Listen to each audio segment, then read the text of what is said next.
What if I told you the name Africa might not be the continent's original identity, and what we've been calling it for centuries could be only part of a much deeper story? Stay with me, because by the end of this, you may never see Africa the same way again. There's a mystery hidden in plain sight. A name spoken by billions, printed on maps, taught in schools, but rarely questioned. Africa. Where did it really come from? Who gave it that name? And more importantly, what was it before? To uncover this truth, we have to travel back, far beyond colonial maps, beyond European records, into the ancient world where names carried power, identity, and meaning. The word Africa is believed to have originated from the Latin term Afri, used by the Romans to describe people living in North Africa, particularly around Carthage. When the Romans conquered that region, they called it Africa Terra, meaning the land of the Afri. But here's where it gets interesting. Who exactly were the Afri? And why did their name come to define an entire continent? Some historians suggest the word could be linked to the Phoenician term afar, meaning dust. Others argue it may come from a Berber root word meaning cave dwellers. And then there are theories pointing to Greek origins, Africae, meaning without cold, or Latin aprica, meaning sunny. So now we're faced with a deeper question. Was Africa named based on its people, its climate, or simply through the lens of outsiders trying to define it? And if that's the case, what did Africans call themselves? Long before the Romans, long before colonial borders, ancient civilizations across the continent had their own identities. One of the most powerful examples comes from ancient Egypt.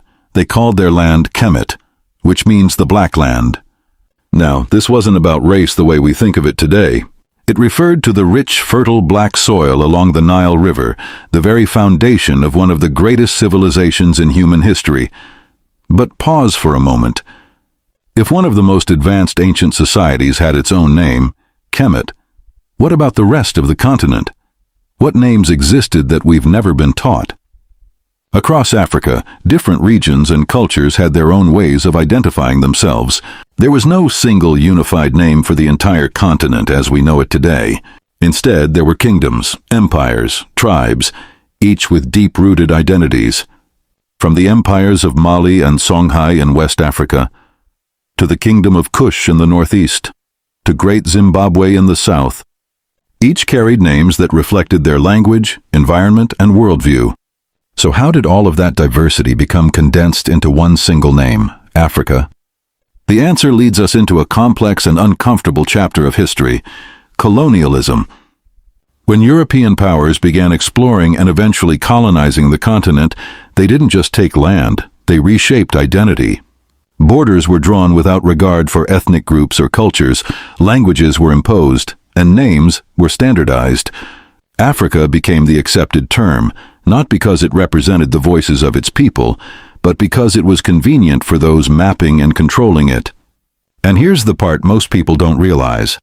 Many Africans today still use names that reflect both indigenous identity and colonial influence at the same time. It's a layered identity, one that carries both pride and pain. But let's not miss something important here. Even though the name Africa may have external origins, the meaning it carries today has been redefined by its people. Think about it. When someone says Africa now, what comes to mind? Strength, culture, diversity, rhythm, history, innovation. From music and art to science and spirituality, Africa is no longer just a name given, it's a name that has been reclaimed. And across the continent, languages continue to shape identity in powerful ways. In Arabic, the region has been called Ifriqiya, particularly in North Africa. Among the Zulu people, it's I-Africa. In many indigenous languages, the pronunciation shifts, but the essence remains deeply connected to the people themselves. Each variation tells a story, each name carries perspective, and this brings us to something deeper. Why do names matter so much?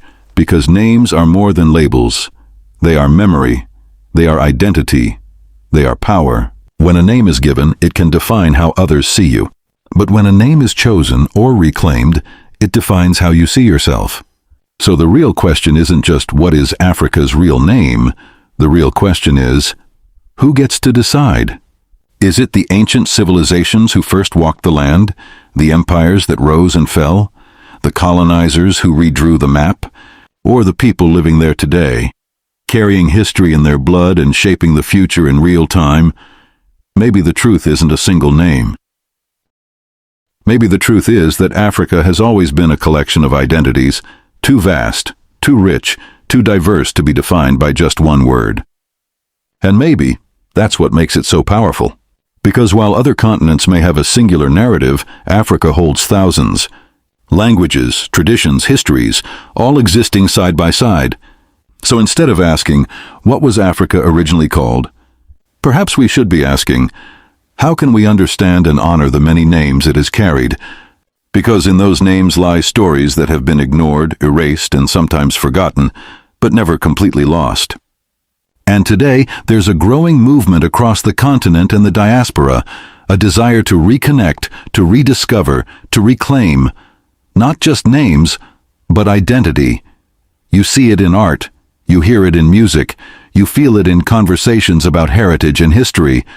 Africa is not just remembering who it was, it's redefining who it is. So the next time you hear the word Africa, don't just think of it as a place on a map. Think of it as a story still being told, a name still being understood, a legacy still unfolding.